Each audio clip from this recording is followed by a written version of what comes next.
I wanted to share this small trivia that when we were creating our brand book 6 years back, and we were trying to see that if a brand is a person, we had put you there. so, so that's how wonderful this is for us. That we have finally the opportunity to be sitting next to you and actually launching this. So, yes. I wanted to say that I had such a wonderful time actually at the shoot, and I feel it's not on, right? Oh, or maybe. But you can hear me. No, why don't you take this? And I wanted to say that actually we had a great time at the shoot, and also that Aadyam, it just seems like an extension of my personality or an extension of my childhood, you know. So it was very much a good fit. I was very comfortable. So let me begin by asking this, that, you know why we chose to work with you. Why did you choose us? Apart from obviously that you felt connected to the... I did feel connected. There are very few actually, there are very few brands as such like this who do this kind of work that are keeping weavers alive, that are keeping the weaving community alive. They are very few and far between. The majority of the clothes that are available to us are factory made, and they are catering to a very mainstream aesthetic, So, that is not something that in any case that really fit with me in any case. So, of course, it's not like I only like to wear saris or I only like to wear Indian or anything like that. I'm often in suits or like a well-tailored shirt or things like that. But I'm also very much at home in this world, and it's not just saris. It's everything. It's just a way of living. It's like I said, it's right from the curtains to the sofa to the cushion to the everything. It's a sensibility, and I felt that the sensibilities matched. So we'll first talk a little bit about your films also, because I'm also a big fan of yours, and I think I've seen all of them. So there's something that I wanted to ask you, that I think over the years, you've earlier done films where you were a common woman, but in exceptional situations. That's how I probably translate it. Films like 15 Park Avenue, films like Mr. and Mrs. Iyer, Dosar, Yun Hota To Kya Hota, ऐसा होता तो क्या होता. So, but then I see a transition where now you are an exceptional woman who's also making a statement for the society as well as how the acceptance should be. And therefore, it's a very, right now, obviously the most latest one being The Accused. So is this a conscious transition? Is this how you as a person have evolved? Or do you think you want to use your voice to be able to do this? How has this happened? Because I see it as a very organic and very obvious progression. So, it's always an organic kind of a choice with me. Right. And I rely a lot on, what feels correct, what feels authentic, what feels organic, what feels good to me. I'm hardly ever taking anything else into consideration. It's also not so well curated or planned. And I think it's difficult. Life really is. We think we're making certain choices and then, other things take over. I was wondering, while you were speaking about what makes somebody exceptional, and that's so interesting because nobody's exceptional continuously. We're all kind of ordinary, actually. It's sometimes we make exceptional, so sweet. Sometimes, yeah, sometimes we make exceptional choices. And that's actually amazing to witness. When that can happen, it's so nice. It feels so good. And immediately other people can recognize it, So it's very nice actually to play women, play characters who are going through some kind of a transition. Because only then is it so interesting. You start at point A, but you got somewhere to wherever, X, Y, Z.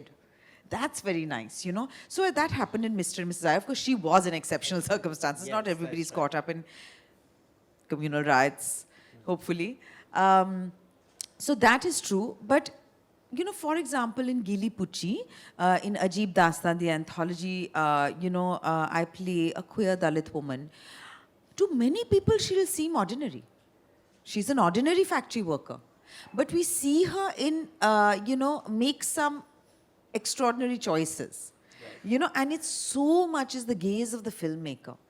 What they choose to show, what are they highlighting, you know, and what are they drawing our attention to. So anything can become exceptional.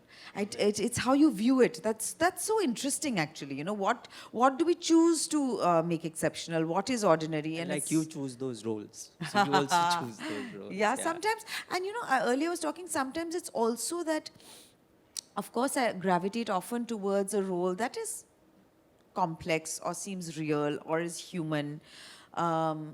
Yes, in a role into which, you know, you can make out in the writing of it, some thought has gone into it, some effort, some craft has gone into it, because, you know, you want to do work like that. But, you know, very often, just like in life, you have to make your own meaning. You know, so even with your characters, you have to color in, you know, you have to color in the edges. I mean, within those lines, you're given certain parameters. You know, and in a film also, because obviously there are so many factors, but you have to bring some depth and complexity and some nuance to make it interesting, to make it relatable. It's so nice to see characters who are vulnerable, to see characters who are not necessarily always likable, but, you know, relatable perhaps. So you know, one tries to kind of, it's a bit of a risk, it's a bit of a gamble. So since we are obviously talking about saris also, I think in the character sketch, there is always a very important role that the costumes play. And I think somehow in your case, you have very organically worn them in various different movies, in very different styles. So you've done, again, Dosar is one of my favorites. Doshor is one of my favorites because it's almost like a wardrobe of a Bengali woman in Calcutta. It's that real. And it's in black and white, but it just makes you understand what you are, you know, sort of seeing there. Then you have, of course, Wake Up Sid, and you have many others where you have worn easy clothing. Or you have films like Talwar, which is again very out of, you know, like a very realism is a part of it. So how much are you involved, and how does your mental makeup happen when the character sketch is drawn out and when the costumes are discussed? You know, the costumes really help to get into character. Because it changes the way you feel about yourself, it changes the way you walk. You know, like, for example, in Accused, I remember it's one of the first films where I'm actually wearing suits and walking down corridors wearing these power suits, and, you know, they're going tick-tock with those heels, and you feel a certain way, you know, or automatically your body kind of, you know, adjusts to that. So it's very helpful if you have the right costume. In Gili Pucci, for example, costume designer. Yeah, the overalls. Yeah. And not just that, he gave me a little gamcha kind of a thing, you know, which I had constantly around my arm, my wrist. And I was constantly playing with it, and it became like almost one of those, what is it called? Fidget sticks or so, what is it called? Yeah. Yeah, it became one of the, and it really helped me. For example, I directed my mother in my upcoming series that I've co-directed, Aparna Sen. She's now playing Lily Baby. And, you know, we hadn't written a walking stick into it, but she somehow found a walking stick, you know, it was there in the set dressing, and she took it up and she used it so creatively. You know, whether she's opening a door with it or poking somebody with it or picking up something with it, it was delightful actually to watch. And even in Mr. and Mrs. Iyer, I would say, because I was in 2 saris in all of Mr. and Mrs. Iyer. There was a white sari with a yellow border, and there was a yellow South silk. Now, I don't always actually know the names of the saris. It's just because I've grown up with it, it's always in my background. I just gravitate naturally towards those things. And especially Mr. and Mrs. Iyer, I felt that now whenever I wore that sari, I had that, you know, that flowers in my hair, the baby and that bag. I felt, now I've inhabited Mrs. Iyer. So sometimes the journey is from outside in, you know, because you have to kind of find your way to that character. There's no one path ever, and no 2 people will have the same path either. But you own it. You wear it as a second skin, and like you're wearing this one today. And how do you feel today? Because you chose this, and you know, you chose it for the Mumbai weather, and Yes. Right. See, they sent a select. You have to make it your own. Everything, all your choices in life, you have to make on your own. You have to own all your choices. You can't put it on anybody else ever. That's right. So now you sent me a selection of saris. And then, you know, I think earlier I'd chosen another one. And then, you know, how it is when you actually, a photograph, you can't really actually tell. And the light always changes, you know. shot it in daylight, indoor, outdoor, yellow light.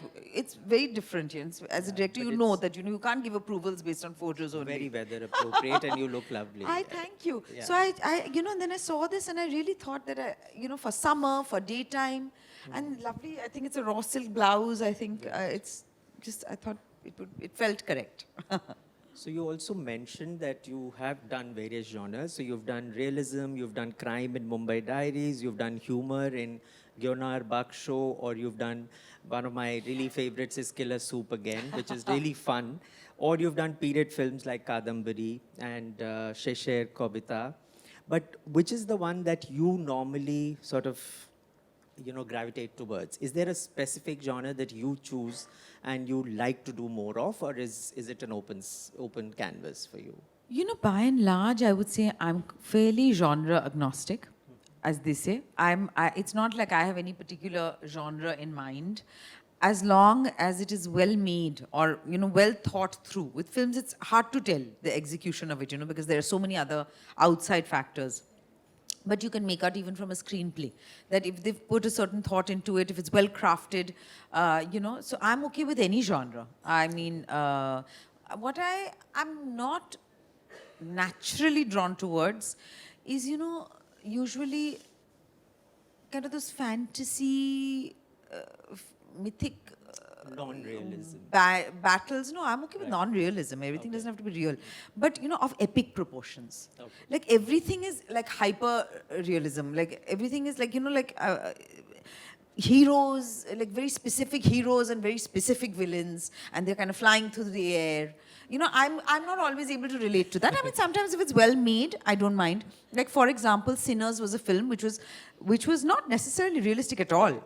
But it had some deep truths and brought out through allegory, metaphor, fantasy, whatever, vampire lore, etc. It was a musical. It was pretty epic. But it had a strong commentary. It was very well thought out. But by and large, usually I'm not drawn to that kind of... content is more important, of course. Yeah. Yeah. So also, I don't know if you all know, but as a friend of a brand, she's also drawn towards our home line because, like you said, that it's the entire lifestyle around you that you feel in handloom. But referring to one of your movies, which is what you've directed, which is Death in a Ganj, I think that's where I see all your aesthetics coming together. Because I'm sure there was an art director and but you were holding the, sort of the stage. And I think it seems as though you were bringing all your life elements come together in that, whether it is the house, the decor, the way the people dress, the time capsule feel that it has, and also the way the characters, like particularly I remember Tilotma because she looks like a flower child of that time, or there is Tanuja who looks like a matriarch and she has that, sort of look and feel about her. Or even Vikrant, like he looks like a very sensitive boy of 70s. So I think if you'd like to share more as to how did that whole process of bringing this entire aesthetic come together. This is very dangerous territory because I love to talk about Death in the Ganj and I can speak endlessly. You'll have to stop me. Until you have Khoya Mahal to talk about, yeah. But because Death in the Ganj is based on a kind of a story which I'd heard in my childhood. So it has a lot of meaning for me because, it's actually my grandparents had a home in McCluskey Ganj. We used to visit, as kids when I was a kid. And so it was very real. So the best thing about being a director actually is creating worlds. That world building is the most fun. And the world building has many factors. It's the color of the walls, to the choice of the car, to how people are dressed, everything. And they are all interrelated. Like you were saying for home, I'm now doing up my own home. I mean, it can't be that if in real life I like to wear saris, but my home is actually very kind of blingy. Or I mean, of course, you can have blingy saris as well, and you do. Kind of saris, But so it's a kind of it's like I said, it's a sensibility. They're not divorced from each other; they're all interconnected. So similarly, telling a story or bringing a world alive, there are various interconnected factors, and I loved it because it was very specific. I had to do a lot of research into what McCluskey Ganj was like in the 1970s. And it's not like this information is available readily online. I mean, maybe a little more now. a lot of that information is available through gazettes of the time, Right. which That's is right. not the Or easiest even personal thing. photographs. Personal photographs, That's right. personal interviews. That's right. And then personal interviews are very interesting because no two people remember the same thing in the same way. They're always telling different versions, you know. So it's kind of a weird mishmash of memory and fiction. And like sometimes I've amalgamated two real people into one character. So like my family and all were like, oh, but this, oh, but that. You know, it was a little confusing, I think. But it comes together because obviously it's meant for outsiders in that sense. So we really did a lot of research. Like for example, for me, even Tani, the little kid, like I remember as a kid wearing those navy blue sailor dresses. And that was a big thing back in the day. I'm sure many of you I can see nodding, having worn sailor dresses, you know. So we made one for her. Rohit Chaturvedi, who I've worked with repeatedly, fantastic costume designer. And then even, you know, lungis, batik lungis that women would wear. You know, and I really loved bringing that, paired with a kurta. Or for example, for Shutu, Vikrant Massi's character, it was written into the script that he wears the same sweater every day. And you know, he had these loose kind of jeans and a kind of patua, what we call like a white kurta, and this one sweater he wore every day, except on the last day, which is when, of course, he dies by suicide at the end of the film. It's an old film, there are no spoilers. But It's a beautiful film. I've Thank seen it you. thrice. Oh, I'm so happy to know once, that. Once in the theatre and then again. Oh, wonderful. Hardly anybody's seen it in the theatre, so I'm very pleased to know that. But so, for example, I had actually written that he wears an olive green sweater, I think we had written originally. But you know, when we went for the tech recce to Maklaskiganj, and that, I digress, but you know, like, for example, I can never really give references. I don't like to take out references because I'm always like, why will I take out already existing things when I'm creating something new? Right. You know, so I don't want to look at already, these are already there and they have certain reasons. So I was like, you know, it's winter, it's 1979, it's McCluskey-Ganj. Those are the factors which will influence it. So when I went there, I found it because of winter, it's kind of, you know, not just winter, there was a lot of green. So we changed it to khaki. That's why we changed it to khaki. So, you know, costume is a very important factor. So if you're wondering why am I now talking about the brand, that's also because the brand Aadyam Handwoven is a lot about culture beyond textiles. So we actually thrive on the fact that textile is not in a silo. It is about how the ecosystem around it is, what brings it together, because there's always a story around textiles, which is why films is of great interest to us. And I think that's why I'm focusing a lot on the way you think in your films as well. But coming back to this question, so you obviously wear handloom in a very, very natural way, like you've already said. How much do you attribute it to your cultural upbringing and how much do you think it comes from your own evolution? I think it's deeply influenced me, you know. My family, my mother, not my grandmother, and it started from there.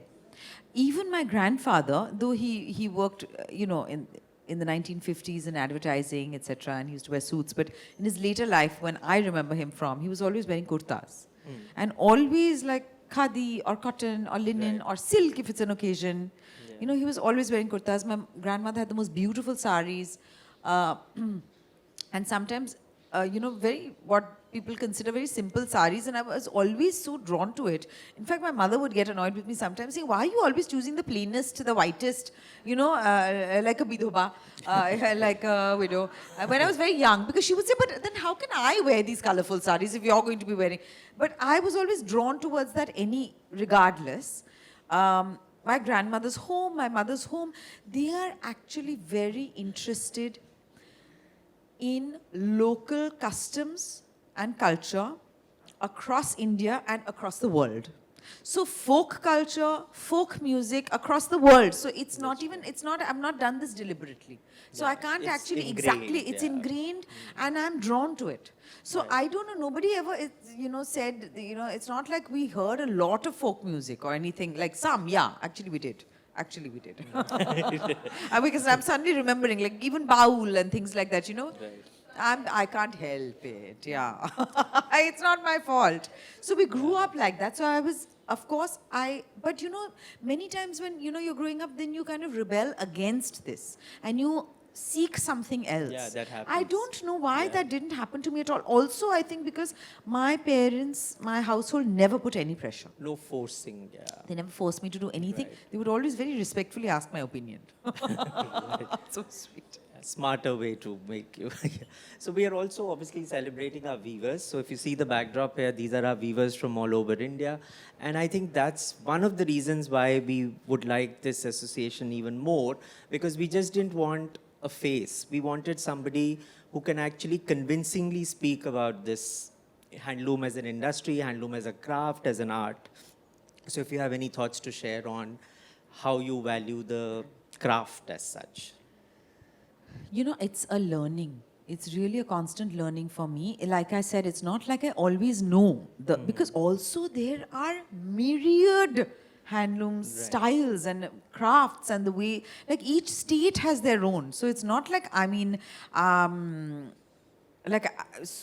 know so well, I'm not a scholar in this department. I am an enthusiast, so I like to listen and I like to amplify. And I feel it's very important to me at least to somehow play my part in keeping these communities alive. Okay. And that's what I appreciate about Aadyam. So I see you as a creator and I see weavers as as creators. So if you would like to say a line to them, what would you say to them if you were to? I just find it so... it's so unfortunate, actually, that,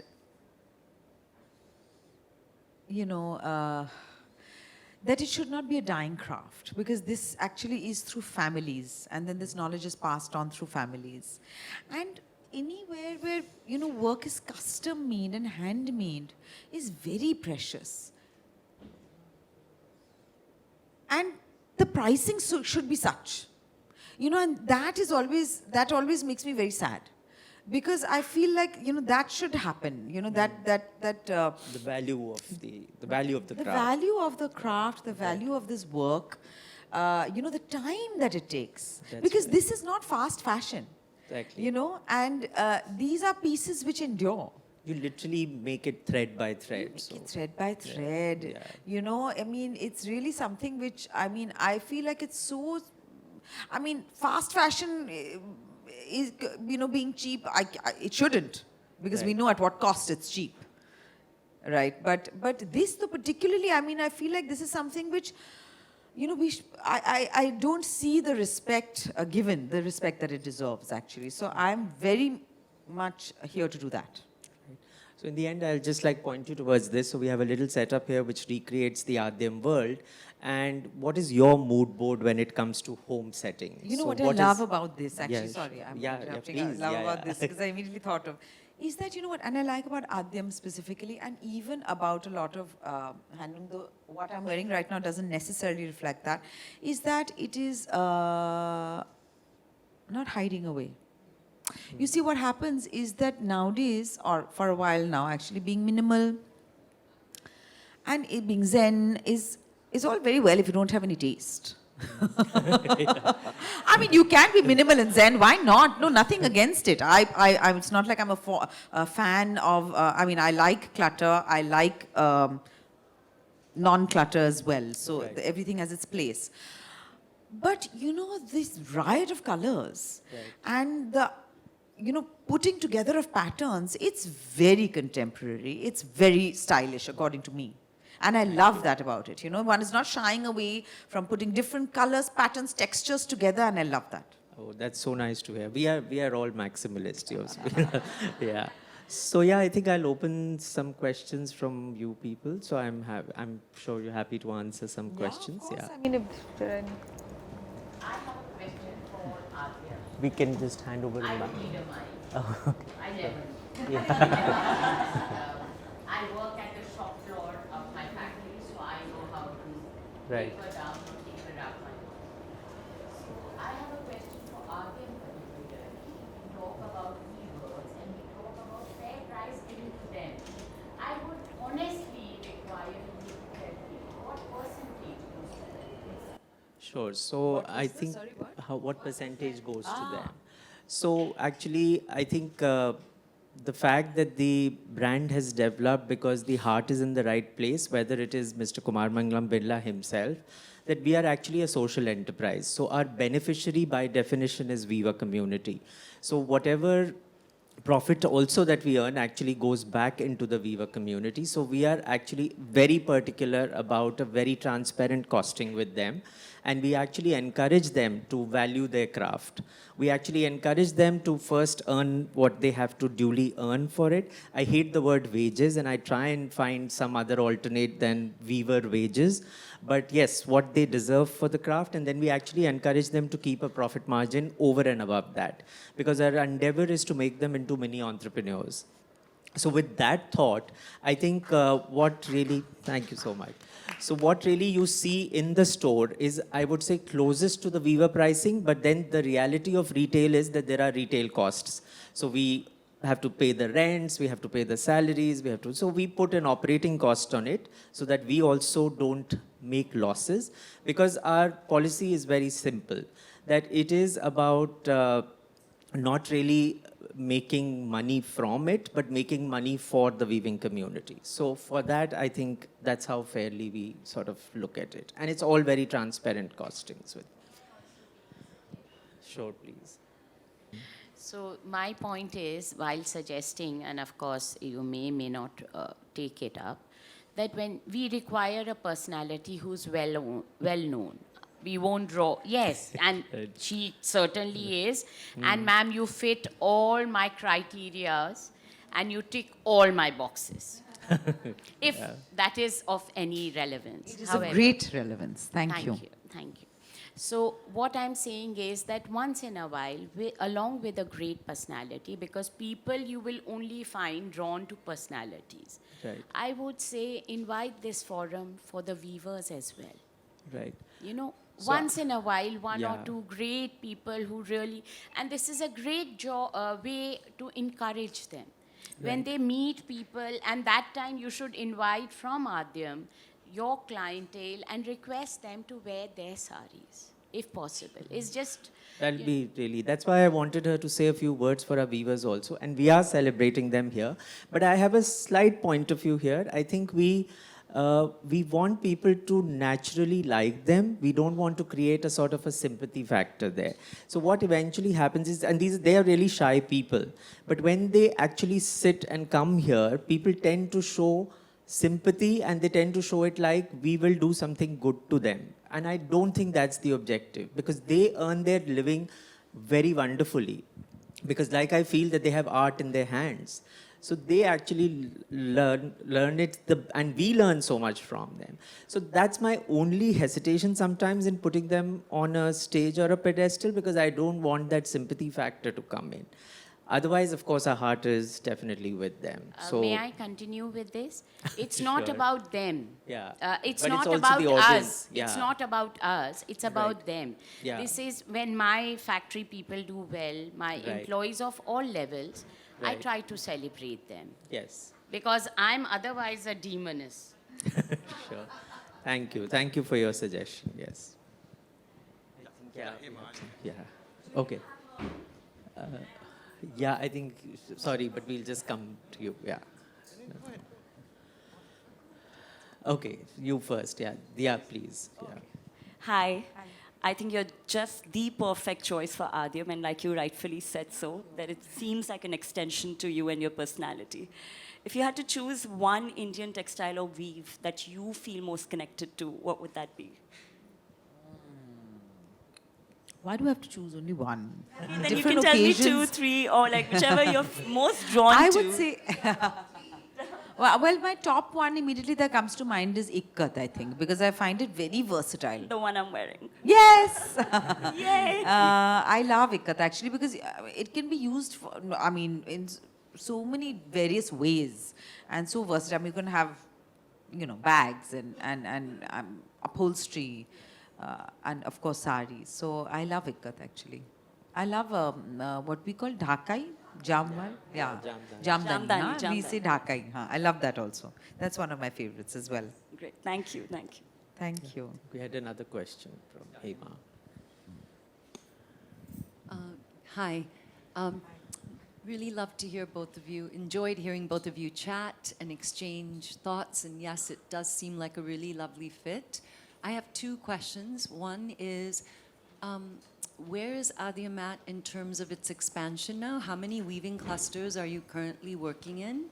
And how does Aadyam measure impact? Right. So when we started with 20 weavers. We are now close to about 300, and we are about 12 clusters. And I think a lot of brands actually say much larger numbers.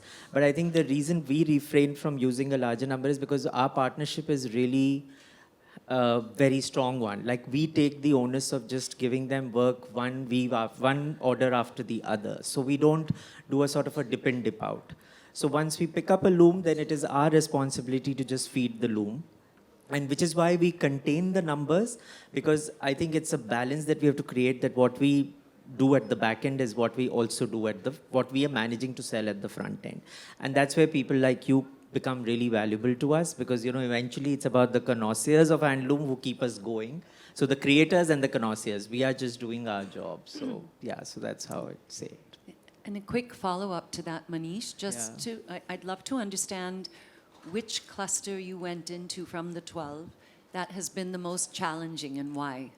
So you saw Konkona wear a Gadwal sari, and that is something which for me is an epitome of a handloom sari, because it's a very complex sari, but it's a very understated sari, because it's a cotton body with a silk border and a silk palla, and the silk palla is actually joined thread by thread. And that cluster is almost extinct. It's dead. So we actually have been working there for last 3 years, managing to get just 2-3 looms to continue weaving. And literally, if you go out in the market today, you will not find the original cotton Gadwal. And the minute that those 10 pieces come into our stores, they are gone in a day. So I think that's what I think has been the most satisfying and the most challenging cluster for us. Yeah. Sure. Yeah. So on our part, what we do is that we create a sort of a reference point for them. We create a thing which tells them that there is sustainable opportunity for them. And I think that's what we see naturally happening in our cluster. So every time we go back, the weavers introduce us to more weavers. And I think that kind of a referral program is like the best certificate that we can get, that we are probably doing something right, which is making more people come into our folds. And I think, yeah, so while we do that actively also, but I think it's something which happens organically. So I think I'm just very, I think a gratitude to all of them for believing in us, I think, yeah. This is more an observation and than a question. And this is for the person who asked about, how is pricing done and what does the next generation think. I teach at Somaya Kala Vidya, and Aadyam is one of the stores that my students visit as part of their field trip. And one of the students had seen his father's work at Aadyam. And that's when we asked, are you aware of the pricing? And he says, yes, because that's been discussed with us. And I'm very proud that over and above this, Aadyam gets to keep this money because they need to run the show for us. So I think there's a deep understanding in weaver communities about what overhead costs are and why brands would charge that, because they see it. And the second thing is they are watching customers walk into Aadyam, looking at the products, picking up products, and I think there's an immense sense of pride in having contributed to those textiles. And the next generation will automatically come in when they see money coming on to the table. So I think it's a self-fulfilling thing. So great work, and yes, the Gadwal is one of their finest products. Thank you, Savita. Like you spoke like a friend of the brand always. I'd just like to also end this. Yeah, okay, last question. Yeah. My question is more from a consumer lens. Consumer taste is also evolving. And while we respect our heritage and traditional patterns, I want to ask you, Manish, how has Aadyam making the patterns more contemporary, suited for the current consumer taste. I think you are the example. You're wearing our ikat sari in such a stylish way that one can't even, sort of relate to it. But yeah, we do infuse global trends, but very carefully. Always about not distorting it, but actually evolving it. So yeah, but I think like you're wearing it, I think it speaks for itself. So I just wanted to end this actually by also thanking Sally Holker to be here. I am somebody who has followed your trajectory, and I'm really, really, how do I say it? I really value the work that you have done for Handloom, and I'm so glad that you are here to witness this. Thank you so much. Come to Maheshwar and ask everyone to come to Maheshwar then. I have come many times, but Yes, it's lovely I- to have you here. I So think do you know who that Sally I would Holker is? The Thank founder you there. for what you've said on behalf of everyone who's there, Thank you. because Thank they you so much. all have had a very tough time, and they've done so well. It's really. I can totally. they're I've getting seen the better and setup, and better. I value it a lot. Yeah. Thank you.